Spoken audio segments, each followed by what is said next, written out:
Congress party अपना कूच लेकर के हाथरस की ओर बढ़ चुकी है। कांग्रेस के खुद महासचिव प्रियंका वाड्रा गांधी गाड़ी चला रही हैं, खुद वो ड्राइव कर रही हैं और कहा जा रहा है उनके पास जो लाइसेंस बने हुए थे वो खुद लाइसेंस के साथ और दस्तावेज के साथ जा रही हैं। उस पीड़ित परिवार से मुलाकात करेंगे और यही वजह है कि कांग्रेस पार्टी के साथ तकरीबन 32 सांसद और 48 विधायक बताए जा रहे हैं उनके साथ है। कई कांग्रेस पार्टी के सीनियर नेता हैं उनके साथ, और यही नहीं खुद राहुल गांधी आगे ड्राइवर सीट के बगल पर बैठे हुए हैं। और ये देखने वाली बड़ी चुनौती होगी, क्योंकि इससे पहले जो कूच निकला था वो राहुल गांधी को पुलिस वालों ने धक्का मुक्की देकर के गिरा दिया था, चोटें आई थी। और अब ये कांग्रेस पार्टी के सामने बहुत बड़ी चुनौती होगी, और यही चुनौती बीजेपी को देखनी होगी।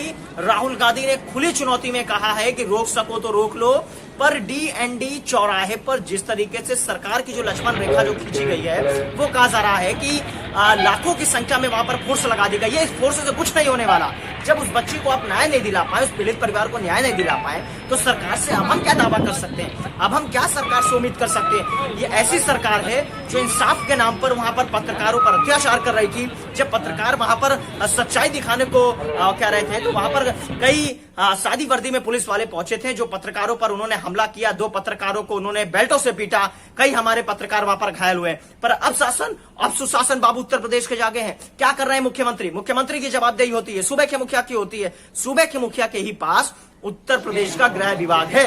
आप सोचिए, कल्पना नहीं कर सकते उत्तर प्रदेश की इस घटना ने पूरे देश को झकझोर के रख दिया है। और तमाम राजनीतिक दल वहां पर उस पीड़ित परिवार को मिलने के लिए तरस रहे हैं। क्या ये कहा जा रहा है कि चाहे वो समाजवादी पार्टी हो, बहुजन समाज पार्टी हो, कांग्रेस पार्टी हो, या फिर राष्ट्रीय जनता दल यूनाइटेड के तमाम ऐसे राजनीतिक दल हैं वो मिलने के लिए कह रहे हैं। पर यही वजह है को बीजेपी वो आरोप लगा रही है कि ये सभी लोग राजनीतिक रोटियां सेक रहे हैं। रोटियां सेकने या फिर उसकी बात नहीं हो रही है। पीड़ित परिवार को इंसाफ दिलाने के लिए हर संभव लगातार कांग्रेस का कूच फिलहाल निकल चुका है। खुद राहुल गांधी ने इस बात को, ये बीजेपी को बड़ी चुनौती दी है कि रोक सको तो रोक लो, हमें वहां जाने से रोक नहीं सकता। 20 बस में कांग्रेस के खचाखच नेता भरे हुए हैं और वहां पर एनडीए डीएनडी जो चौराहा है वहां पर लाखों की संख्या में फोर्स लगा दी गई है। खुद पुलिस कमिश्नर दिल्ली के वहां पर मौजूद है। पुलिस कमिश्नर दिल्ली के कहा है अगर हमें मजबूर करोगे तो लाठी भी चलाएंगे। और खुद कांग्रेस के नेता ये कह रहे हैं लाठी चलाने से या आप सर फोड़ देंगे उससे मेरा कुछ नहीं होने वाला।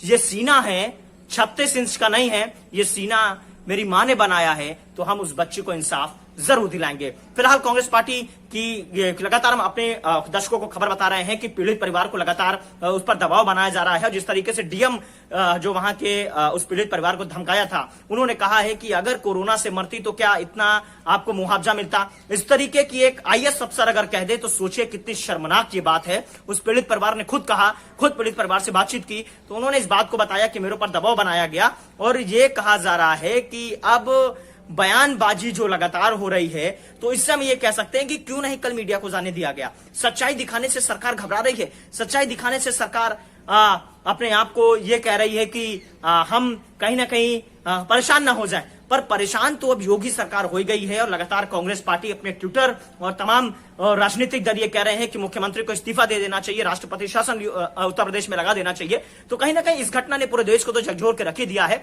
आप सोचिए, अगर यूपी में बेटियां सुरक्षित नहीं है, उत्तर प्रदेश का लॉ एंड ऑर्डर ध्वस्त हो चुका है, उत्तर प्रदेश के डीजीपी क्या कर रहे हैं? डीजीपी झक बनाने के लिए रखा है क्या? यूपी के डीजीपी की जवाबदेही होती है। सूबे के मुखिया क्या करते हैं? सूबे के मुखिया को इसीलिए बनाया गया है क्या?